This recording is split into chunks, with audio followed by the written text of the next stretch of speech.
Hi there, welcome back as we read the next chapter of the Big Picture Story Bible. Do you remember last time that God's people had been sent away from God's place because they wouldn't listen to God or do what He says?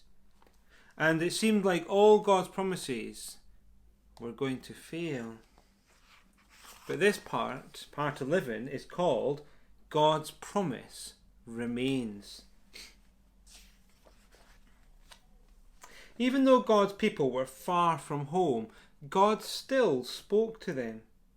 God sent more prophets, and they spoke all His words and wrote them down in God's holy book. The prophet Ezekiel wrote that one day God would raise up the temple and give His people new hearts. This picture here of these bones starting to come back together again until they make a new person. Isaiah reminded them that God's forever king would come from the family of David. The prophet Jeremiah was hopeful too. He said that Israel would return home again in 70 years. 70 years passed, and the prophet Daniel prayed to God. He asked God to remember His promise, and God heard Daniel's prayer. Finally, God's people went home, back to Jerusalem. They returned to the land, but they had a lot of work to do. Jerusalem and the temple were ruined.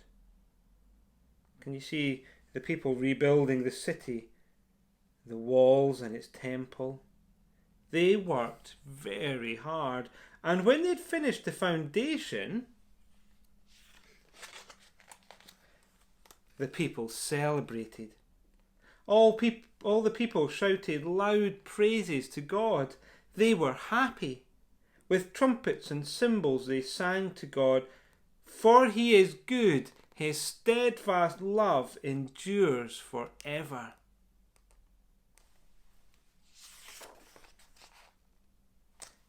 But many of the older men cried. You see the tears. Can you guess why they cried? Well, they cried because they remembered Solomon's beautiful temple and knew that Israel could never completely rebuild God's place. They cried because they still longed for God's forever King to come. Well, thanks for joining us again this week, and we'll see you next week for the next part.